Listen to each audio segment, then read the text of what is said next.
The touch of your hand makes me tremble within.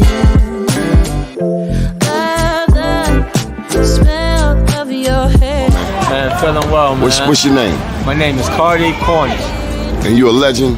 I'm a legend. You're a legend here in Baltimore City. Where we at right now? We live in the 17 Pennsylvania Avenue. The legendary Pennsylvania Avenue. Man, the last time I saw you here, you were doing something just across the street here. What were you doing? Oh yeah, I had some food left over from an event. We brung it out and fed a couple of people, man. Why you do that? Nice soul food. Why you do that? Man, the love that God has shown me in Christ, man, it overflows. That's how it overflows.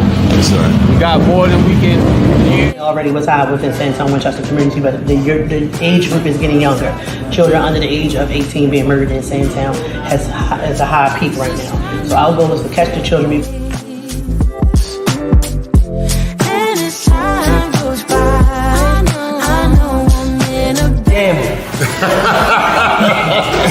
going hard, man. You going hard on that man today. So what do you think, Mr. Mayor? You got manufacturing right here helping our young people despite all of the challenges in the city of Baltimore, right here on North Avenue. No, it's really about the growth. Just knowing being there when they were down in Port Covington and seeing how far it's grown. Like you said earlier, like getting the sorbet, where we got the sorbet at the beginning, but now being able to, when I'm at Cannon Yards, get it, or anytime I'm down at Harbor Place to get it, and folks to not even know, but they gonna know now that like this is coming from young people in West Baltimore, right there in West Baltimore on North Avenue, where they think nothing great comes from, but they can see it in what the young people do.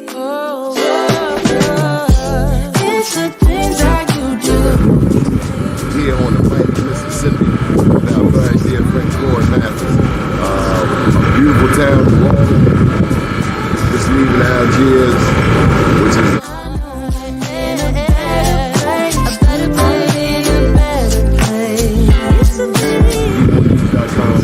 an update 10 years since Katrina. The news. It's a smile on your face. And as time goes by, I know I'm in a better place. I'm in a better place. All right, y'all, this is what I came to New York for. Besides the Black Wall Street Awards, we're going in here and get some of this real good jerk chicken. Johnny Glover, out. Your skin, just the touch of your hand makes me tremble within. But we need to feed our loved ones. DOTS needs to rescind this package policy program so that our loved ones are able to eat every day in that filthy facility that we have some stars in the building. I always like the end of that particular clip with Chew Smith. Top of the morning to you. First name's Doni, last name's Glover. In it to win it for the long haul, baby. Okay, regular followers of this show know that I love Black history. I love Black history. I love Black history so much that one day I looked up in my page with 211,000 followers on a particular social media, wink, wink, had totally disappeared. And I was like, why? And the only thing I can conclude is that we shared that much Black history, from the Olmec heads in Mexico from 2,500 years ago to Lucia, the Black woman whose DNA was retrieved from bones found in a cave in Brazil, some 14,000, that dated back 14,000 years, to the Kincaid's Cave in the Grand Canyon, where Egyptian artifacts were found, to the 450 mound pyramids across North America. We love Black history. One thing that has been deprived, that we've been deprived of, denied, is our history. Our history did not start nor end with slavery, but even in the era of the horrid, sordid, twisted tales of American slavery, Black people were still performing at our highest, still creating, still developing. Yesterday, we alluded to Annie Turnbull Malone. Everybody knows Madam C.J. Walker, but very few people know about her mentor, Annie Turnbull Malone, who put the black beauty industry on the map.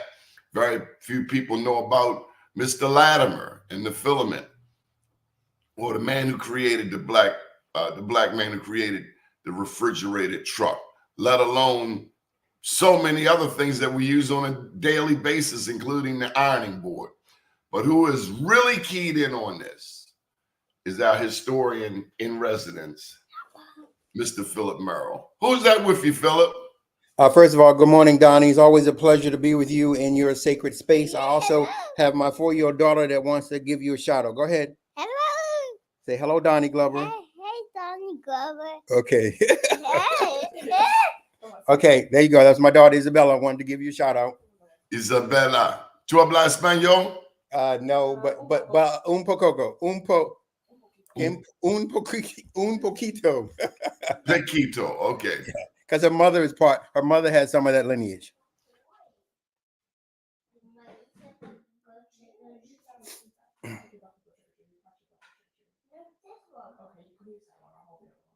It's frozen.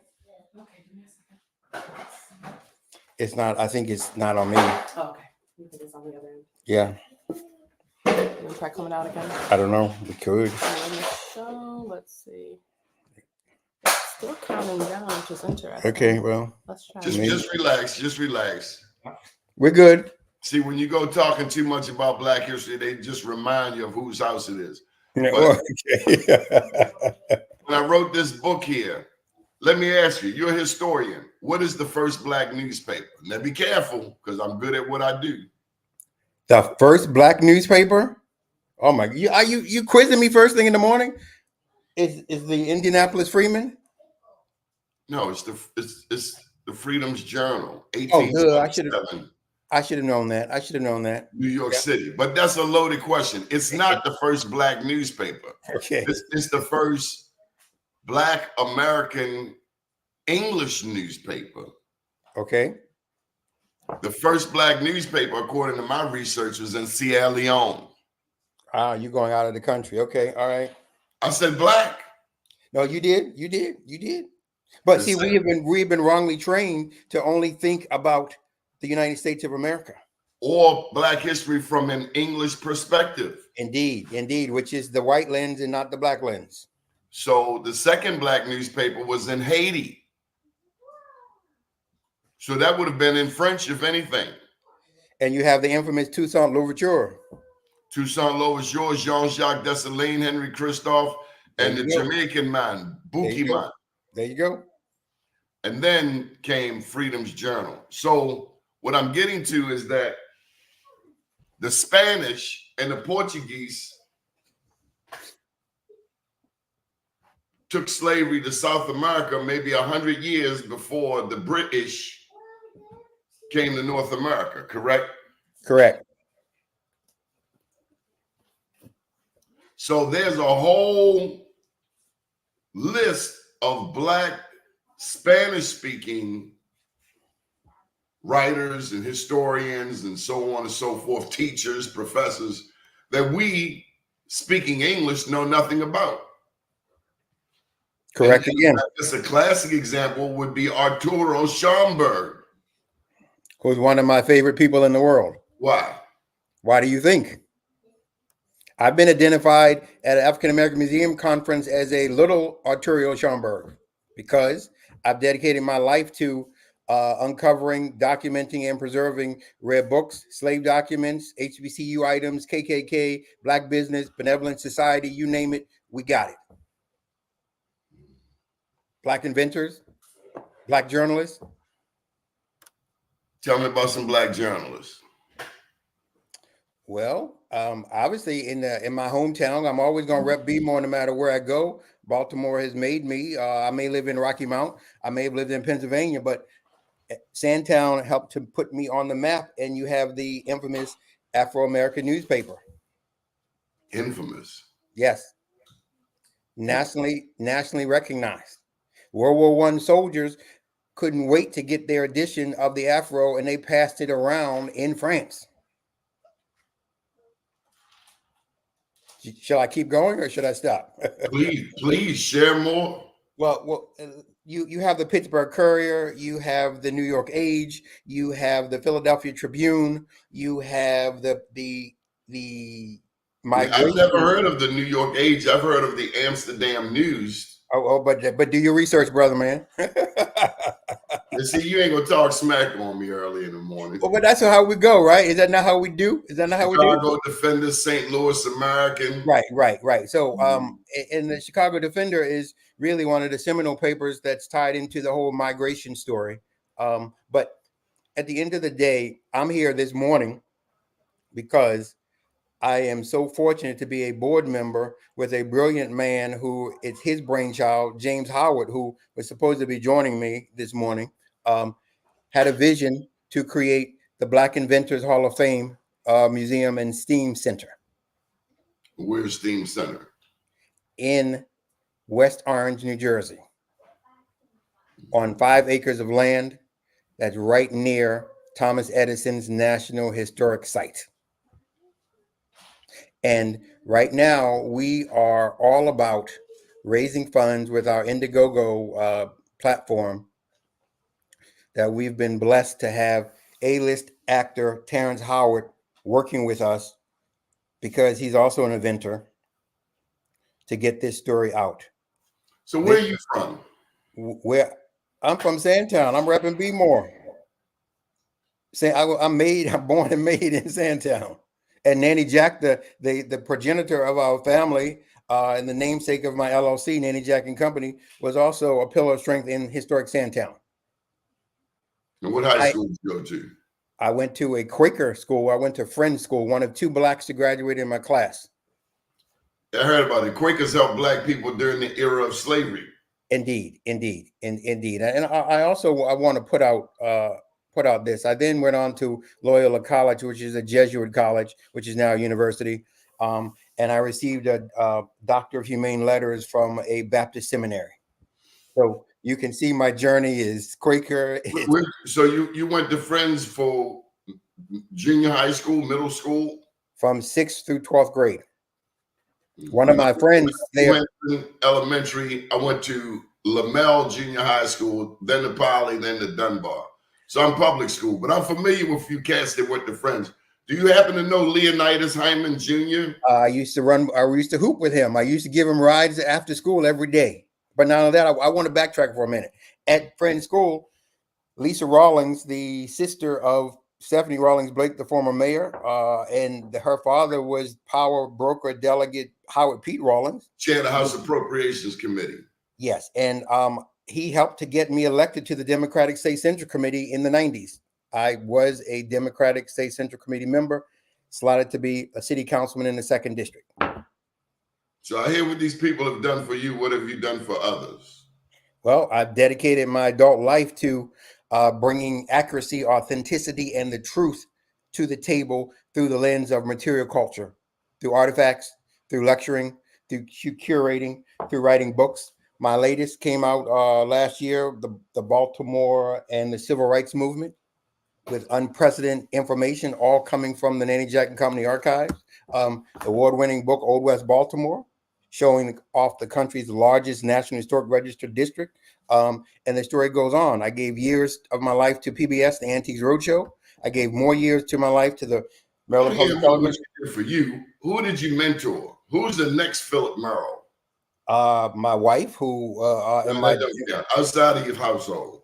Outside of my household, anybody that reaches out to us that I drop knowledge or share to get them on the right track. We've had interns from various colleges that we have helped guide into the right direction. When you understand that you're standing on the shoulders of others, it is part of your obligation to do something for the people that are coming next to you and behind you. That's the African way. Yes. And so, for instance, coming up on Friday, we're speaking at the African American Genealogical Historical Society's conference.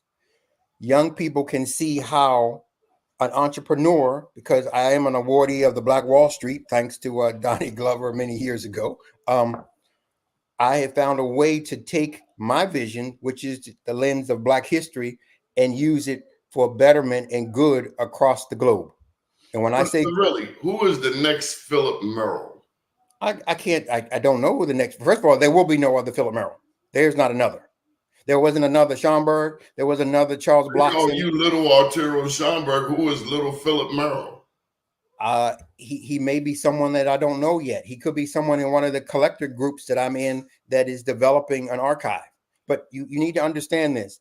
Every curator or every director of a library, historical society, or museum has their own journey, their own path. So the journey that I've taken to collect certain rare books, certain slave documents, certain business records would be drastically different from people coming behind me because the same content is not available in the public space, as well as the person's vision of what they want to preserve could be different. Does that make sense? Do all African Americans have a history of slavery? They do not. I want to repeat that question. Do all African Americans have a history of slavery, a legacy of slavery? Well, I mean, that's a debatable question because some will say that they were born free, and some will say that they don't even know their history. So how can we just come out with a linear perspective for a? Well, Dr. Helena Hicks has been on this show. God rest her soul. She says she traced her roots back to Europe, actually, England. Correct. And she says she did not find any link to slavery. I will also pose this question in a similar fashion. Do any white Americans have a history of slavery in their family?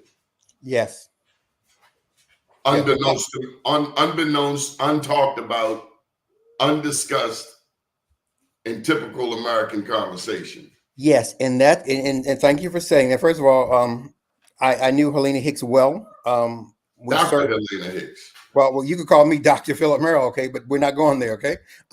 I knew Helena Hicks well. Then Christina Flowers and already told you this is the Donnie Glover show. Who's Christina Flowers? See, now you supposed to be repping Baltimore. You don't know today's. One could argue she's today's Big Addie, even though Big Addie has her own lineage. But Christina Flowers is an activist in this city, and in another 9 days, she has a huge event coming up. She serves the homeless right under 83. Okay, but so to be fair, I'm working on a national and global. You show some respect. I'm working on a national and global level, so I'm not going to know every little detail about spaces that are out of my. When's your birthday, Philip? I'm a Pisces. That's all you need to know.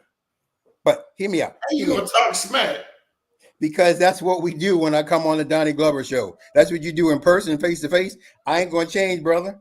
Look, I've been interviewed by Tavis Smiley, by Dan Rather, by Ed Gordon. So you know if I'm talking to Donnie Glover, I'm going to come correct, right? Now, here's food for thought. You see this beer can right here? You see this beer can? Okay, it's called the Fugitive Brewer. This is produced by a Black woman who's one of the pioneering brewers in the country, who is my business partner. This is why we're working on the Black Inventors Hall of Fame Museum to bring to light these stories that we need to know about, okay? This woman is an innovator. Her name is Celeste Beatty, okay? She's actually in Baltimore today. Celeste Beatty has a brand new book that you're not going to see yet called The Harlem Brew Soul, because she's from Harlem when she started brewing in the 1990s, okay? This is a cookbook based off of beer by a bad Black woman. This is showing you that my reach is national and global, and we're working together on a brew project in the United Kingdom. And by the way, this is Black History Month in the United Kingdom. And by the way, there were inventors that we're going to highlight in the museum that left America that went to the UK, okay? So we had Malcolm X. Who was Michael X? I don't know, Donnie, and I'm not about to quiz you on things that you're not going to know. Michael X was the Malcolm X of England. Okay, but that's fine. But now you know. Okay, but Michael X is not involved in an entrepreneurial effort of some Michael Black X is dead. They killed him. Okay, but I'm trying to share with you the reach and the focus of what Byhoff can do. We can bring to light projects, people, and collaborations that will further our initiative for the young people, for older people, for people of other ethnicities. This Black brewer created a beer tied into the legacy of a freedom seeker in North Carolina that in the 1830s was brewing her own beer. That's not uncommon. I mean, we've always been able to create. It's not uncommon, but it's uncommon to know it, research it, and bring it to light where it resonates in present day. Of course, this is America. And this is a beer can from a sample of the beer that is coming out. That will be in Byhoff. And we've honored some alcohol manufacturers in Harlem before. As a matter of fact, Philip, I would have you know that this show has touched people all over the world. Long before we started streaming, we were touching well over 170 countries worldwide. So and that is why I reached out to you, because of the great work that you've done for 30 plus years and your passion and interest and love and respect for being a truth seeker. No question. Tell us some more Black history, Philip Merrill. One thing that I'm really excited about is when you look at patents. First of all, most people don't get to see an authentic patent from a Black man. Okay. This is an original patent in the Nanny Jack and Company LLC archives from a Black gentleman that in 1937 was inventing a clock. Okay. You said inventing a clock. Oh, I thought you said a car. No. And he also put out, this is the one that I'm most fascinated by. In 1948, he's living in Pennsylvania, and he puts out heated windshield wipers. Well, slow down. Now, you mentioned the clock. Didn't Benjamin Banneker have something to do with a clock? He did, but and what we're going to bring to light in the museum is that at Byhoff, the Black Inventors Hall of Fame Museum in West Orange, New Jersey, is that there always will be different applications and iterations of something that you only know of from one inventor. Okay? Okay. Also, I want to dig deep for a minute. When you talk about STEM and STEAM, we're going to have a cutting edge dedicated space on our 5-acre plot for that arena. We're looking at doctors, dentists, engineers. We're closely aligned with Lonnie Johnson and the Super Soaker inventor. That's the machine gun, water machine gun. Yes, I just got off the phone yesterday talking to a pioneering Black air balloonist. The gentleman was a former NFL player and one of the first modern day Black men to have his own balloon and fly around the country. Okay. I also was fortunate to talk to Ron Lax of the grandson of Henrietta Lax. What'd you talk to him about collaborating with the museum. We are already in line with the Smithsonian. They want us to I'd really like to see Ron and the family get ownership of those HeLa cells. He was just on the show a couple of weeks ago. I agree. They're making billions. Big Pharma is making billions. It's a well documented story that I agree that it's time for a change. It's overdue. And interestingly, Oprah was uplifting Rebecca Sleuth, I think her name is. Yes, that's her name. The author of the book that yes. Who did a lot of funky stuff. Right, but see, we're at the museum. We're about correcting as many of the wrongs as we can by recognizing the people that deserve a mantle. They deserve to be lifted up and their stories told in the accurate way. We have a library collection coming from one of the folks that worked at the patent office, and it's critical. This is a Black woman, Dr. Pat Sluby, Sluby. It's critical to have original primary source materials that allow you to dispel all the egregious content that is out in public space. So often, pictures of these inventors are placed with the wrong text, and they get thousands of likes, and people are all excited. But it's tragic that they don't know that is the wrong image. That is not the person that invented what they are ranting and raving We see about. the same thing with Jesus Christ. We've seen the same thing with Black queens of England. Correct. Indeed, but I agree with that, but I'm trying to stay in my lane right now, which is the Black inventors lane. This is all Black history, Richard. I'm not Richard. Philip, Okay, you Richard's godson. Said we had to call his name. Okay, but, no, you got it wrong. Richard was my sister's Richard was my sister's godfather. Whatever.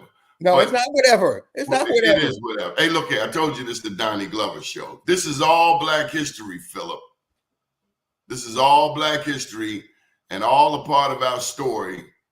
Not just your story, not just my story, but the whole Mayafa, the whole journey from Africa to America.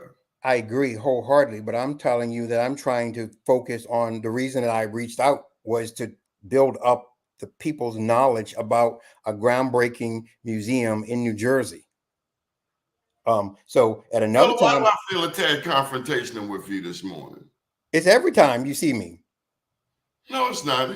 Did you have your coffee this morning or tea? Yeah, I've been up early. I get up early and work every morning. But when you're going to tell me that my godfather is someone that's not, how would you like if I tell I'm not getting caught up on the semantics of that. That's how it was introduced to me by Diane Bell. So you take that to Diane Bell. No, Diane would never say that. I talk to Diane every day. Diane knows. Well, I thought I heard her tell me. Look, let's not get sidetracked. Get back to the Black history, Richard. Philip. Richard, who should I call you? Who out of name? Who should I disrespect you and give you another name? Now, Philip, I ain't gonna take this crap off you. Get to the history, man. Okay, Bill O'Reilly. When you look at artifacts, you need to be able to have a multifaceted. This is the Donnie Glover show, and I do run this joint. And I approve this message. I am Philip J. Merrill, and I run Nanny Jack and Company LLC, and I spit the truth in front of anyone, including Donnie Glover. And he's a tad arrogant this morning. I think he needs a cup of coffee. It's called confidence. It's called walking in my purpose. So when you look at a very rare... You don't play nice with others. So why you got this Greek thing up there? I never understood why Black people want to be Greek when the Greeks stole their information from Africa. I never understood that. That's 1906. We're familiar with Dr. King and the famous alphas, but I never really understood why we wanted to emulate people who stole from our legacy. I never understood that. Can you explain that? I can explain it from my lens, but it's not going to be satisfactory to you. So I'm probably going to save my breath and just tell you what I wanted to tell you about why I'm showing this in connection to Black inventors.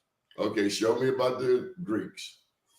The Divine Nine fraternities and sororities produce an intellectual capital that is unprecedented in many ways. This is from Lincoln University, the first degree granting HBCU, founded in 1854 in Pennsylvania, known as the Ashman Institute. When you dig into the founding of the NU chapter at Lincoln, and you start looking at all the doctors, engineers, dentists, scientists that come out of Lincoln and the Alpha, you have a project in itself. So I'm not looking at this from the lens of, oh, this is just an Alpha and they're Greek. I'm looking at the fruit that was harvested from the vineyard of these Black men that went to Lincoln, that went on to change engineering, science, and all of that to become innovators. This is why I chose to show this morning. And we need to know that it's not just, no, I'm not Greek. I love the Greek. I love the history of the Divine Nine because of the impact on the global scenario, but I am not Greek. I am working on a book about an Omega who disappears from Baltimore in 1929, who's a prominent attorney. It's a great story, but that's for another time. I'm trying to show that we can go and dig into the archives in the Divine Nine and pull out a plethora of impactful innovators that we're going to highlight at the Black Inventors Hall of Fame Museum in New Jersey. When does this museum open? The date is projected about 26 or 27. A lot of it's tied into funding. A lot of it's tied into engineering, architectural, and Is the we've been funding there for it? it's getting into place, yes, and that's why we're starting small with Terrence Howard and the Indiegogo platform to get the larger people aware of what it is that we're doing. We've been meeting with the politicians on the local and state level in New Jersey. We've been talking to different corporations that have come on board. The mere fact that the Smithsonian has said we want to be an affiliate of BIHAW, that's telling you how excited mainstream America is. We want to get the everyday person on board. But the Smithsonian is also responsible for suppressing some Black history, correct? Correct. But out of every tragedy or negative situation, something good can come out of it. And what I want to say to you is that it's our blessing at BIHAW, Black Inventors Hall of Fame Museum, that the Smithsonian chose not to feature Charles Frederick Page's airship. This is a Black gentleman formerly enslaved who creates an airship that was patented 40 some days before the Wright brothers. Everybody knows about the Wright brothers. Just hold it. You say everybody knows about what? The Wright brothers. Oh, but yeah. They by supporting BIHAW, by making a donation, by donating artifacts or money or giving us access to interview an elder that created some impactful legacy that the world doesn't know about, we can set the record straight. It's all about what if. What if people knew that Charles Frederick Page had this airship and he sent it to the St. Louis Exposition, Louisiana Exposition in 1904, and it never arrived? They stole. What if he won that $100,000 prize money for this invention? What if little boys grew up knowing that a Black man had the first flying piece of equipment? We're going to have a replica installed in the museum. This will not be anywhere else in the world. But we're really not surprised of the theft of the culture vultures, because it's not new. It's ongoing. Right. This is one thing I want you to speak to is, what did an invention do for an enslaved African who invented it? Very little. My understanding is that if you made an invention, you could win your freedom. I haven't seen that anywhere. I would need you to show me a valid, a legitimate source. I appreciate the realm of oral history in telling the Black narrative, but until I can see it coming from an oral history perspective or documented in some archives, I can't answer. I can't speak on that. What I can speak on is a gentleman that was enslaved in North Carolina. He created something known as bright leaf tobacco. For every person that smokes today, you don't even know that this whole bright leaf tobacco industry was created by an enslaved man. And so often on our backs, on our genius of our mental faculties, things that we created, we did not get credit for. It was often the thought that if you were Black, a person of color, of African descent, that you could not get your invention properly patented, so you would sell it for pennies on a dollar, or it would just be taken from you. And we're going to correct those wrongs. Obviously, there are a lot of wrongs that have happened to people of color in America and around the world.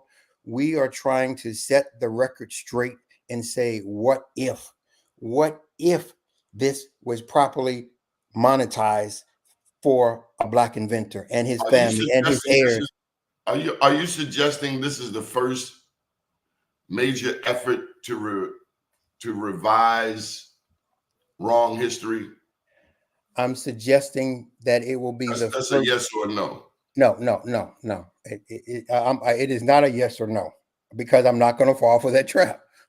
It is the first. I'm just asking, has anyone delved into this history before? Yes, but many people have. It is a yes or no question. It's not the first effort to of this magnitude. It will be the first effort of this magnitude that will have a cutting edge replica of a P-51 Red Tail hanging from the ceiling, a pioneering airship from Charles Frederick Page created in 1904, C.R. Patterson, who created a car that rivaled the Model T from Henry Ford, and countless in Greenfield, Ohio.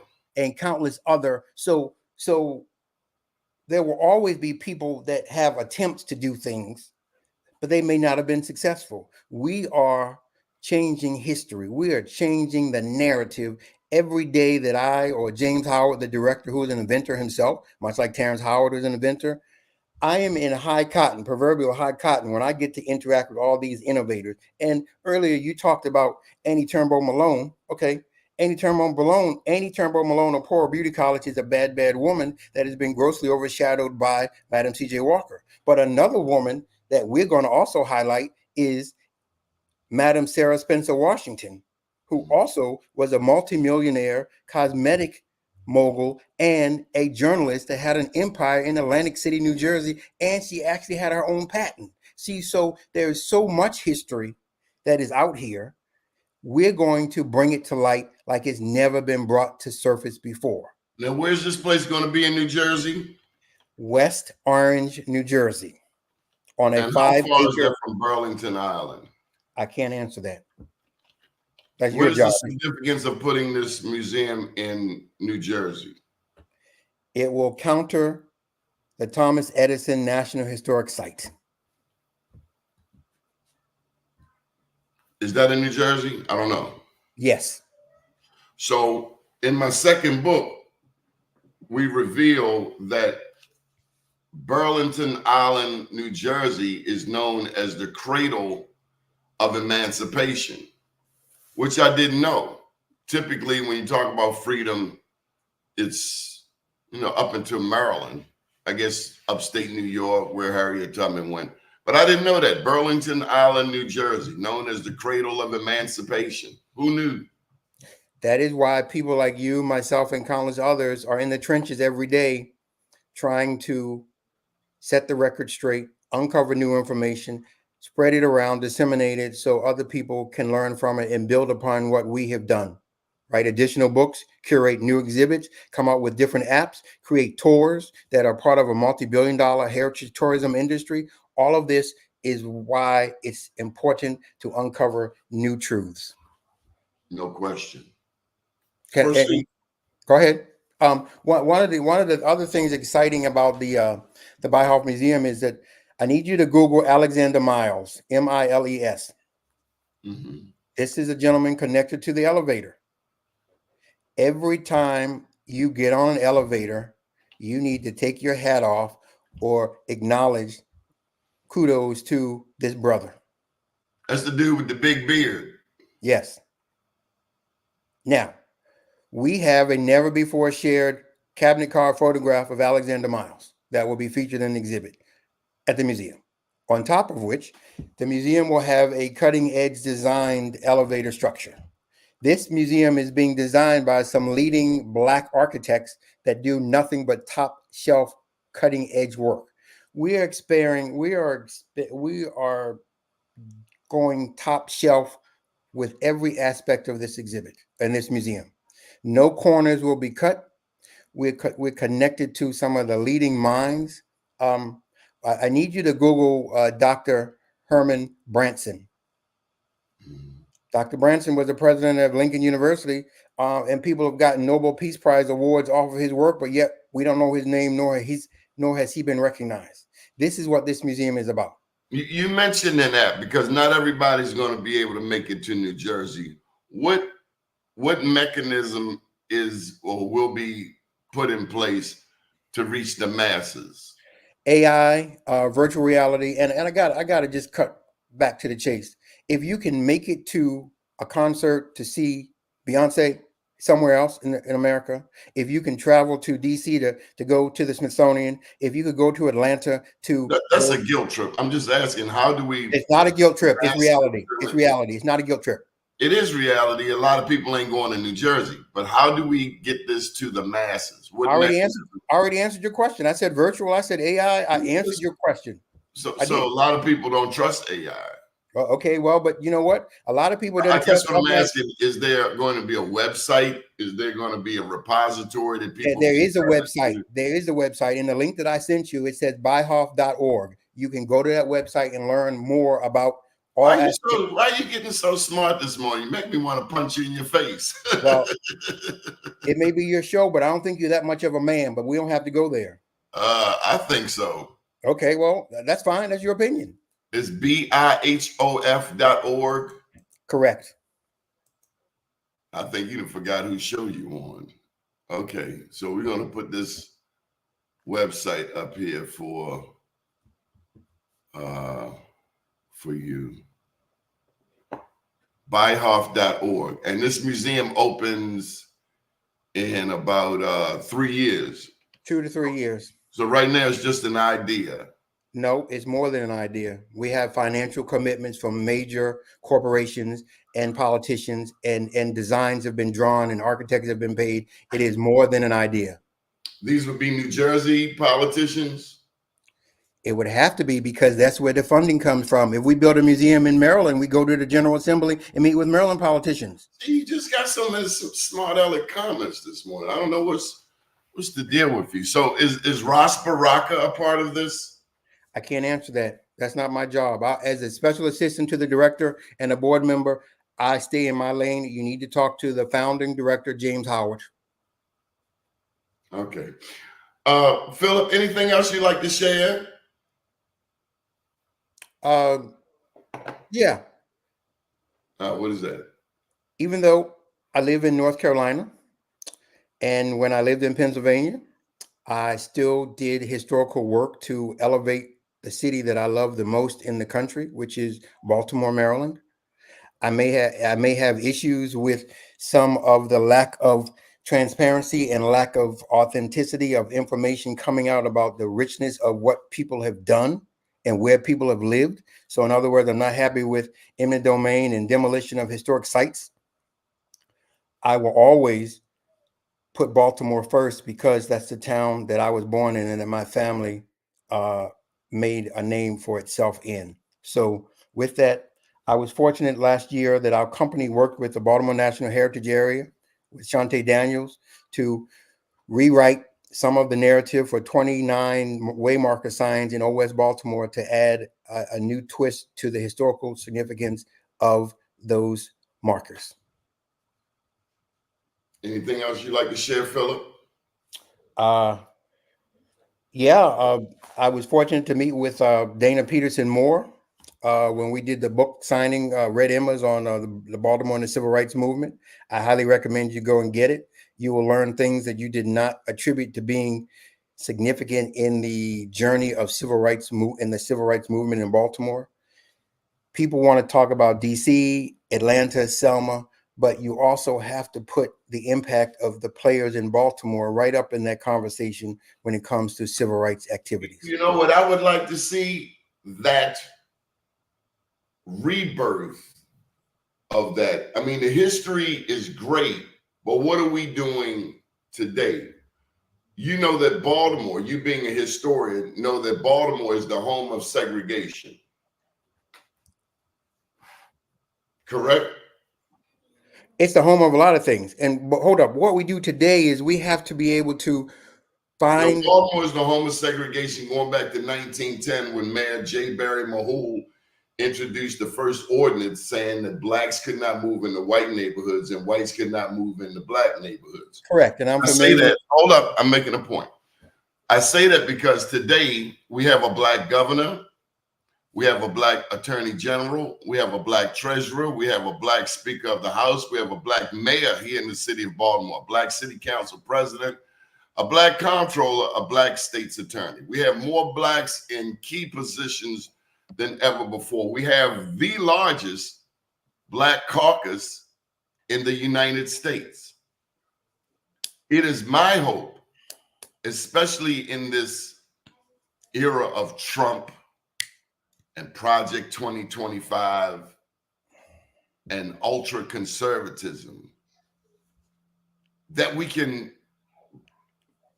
rebirth some new Thurgood Marshalls, some new Cecil B. Moores, some new Georgia Gosley, some new Billy Murphys and fighters and Judge Joe Howards to go out here and strangle the neck of racists, beginning right here in Baltimore.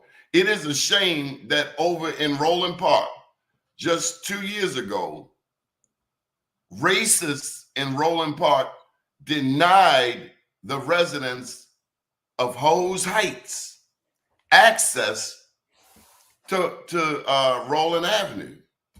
I went on your show. I remember. I know that story. Yes. All of the history is fine, but if we don't reinvigorate that spirit of liberation that is so strong in Baltimore, which had the largest population of freed blacks prior to the Civil War, if we don't reapply it to today, then all of this is just gibberish. Okay, but in order to reapply it to today, you agree? No. If we don't fight today, the history we've actually betrayed, because it's more than about rhetoric. It's about standing on principles and using what we have to fight with the same vigor as a Harriet Tubman who jeopardized her. How many of us, for instance, Philip, would be willing to jeopardize our freedom to go back and get our brothers and sisters? Because what we are seeing especially since integration, is that many of us have moved to the plateaus of suburbia where there are bunny rabbits, deer, and foxes. We've left the streets of Baltimore. We often find triggers, rats, and roaches. And we have forgotten the day and time when the doctor, the school teacher, all lived on the same block. We've become further divided because of integration. We struggle to support our own businesses. And so when I do hear prolific Black voices saying I and my and me, what troubles me most is the lack of we and our and us, because it's about all of us. Sometimes there's some famous families in Baltimore, and when their seeds come on this and other shows, it's my grandfather this and my grandmother this. But the truth is, it's all of us. Like here in Sandtown, where you used to live, neighbors look out for neighbors still. If they need a cup of flour or I need a cup of sugar, we still look out for each other. But did you know that Sandtown is being transformed since Freddie Gray in 2015? We are inundated with a mass onslaught of non-Black addicts. So yes, the Sandtown you once knew is changed a lot. But I can assure you there's still those of us here who look out for our brothers and our sisters. So I just hope that all of this history can manifest some new freedom fighters, some people who are willing to stand up and not just speak truth to power, but put truth to power. In order to put truth to power, you also need to understand where you come from. So the history is not just rhetoric. It's important to figure out who did what in your neighborhood, at your school, at your church to make a difference. And that could give you some momentum, some motivation to go out here to continue to fight the good fight that some of them started. So it is important to know your history. And it's not being taught in the school. I don't deny it, but it's also important to apply that history. I learned that at Polytechnic. You can learn the quadratic equation. You can learn the theorems. But if you don't apply it, it's all for naught. Okay, but so much, and this is a whole different conversation, so much of society today needs the same conversation. You have to apply it.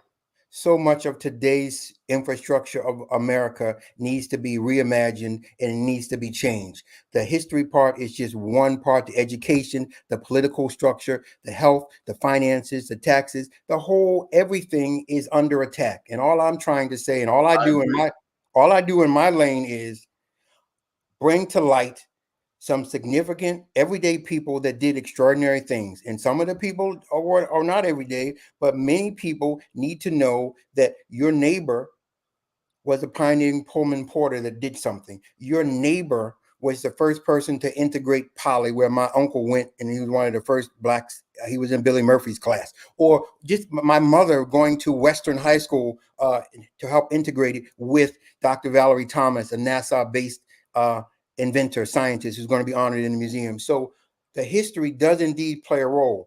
If it starts at home, if you grow up in a house where you're reading, where you're writing, and you're learning the truths, you can go further when you get into school. You're already ahead of the curve. It's a sad I day. agree. It's a sad day when you go to a school and you know nothing about your school history, your community history. You're not even on the right reading That's level. kind of the point I'm making. Right here in Sandtown, they have taken the name of George G. Kelson off of the elementary school. Now, you know enough about Sandtown to know that George G. Kelson was a prominent funeral director and mortician who employed people in Sandtown. And now But do I know hold that? tight, don't cut me off.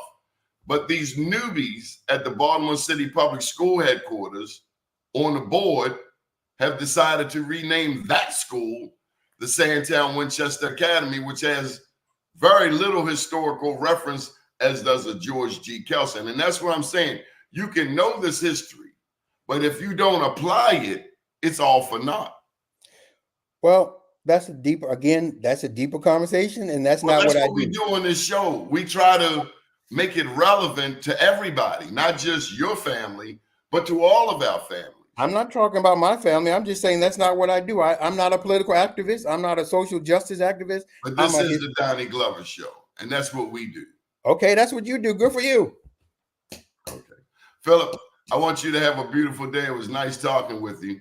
But I want to implore, we can learn all of the history in the world, but if we don't apply it and teach our children the significance of us as a people working together, then we have learned nothing. I think it was Dr. Martin Luther King who said, the richer we become materially, the poorer we become morally and spiritually.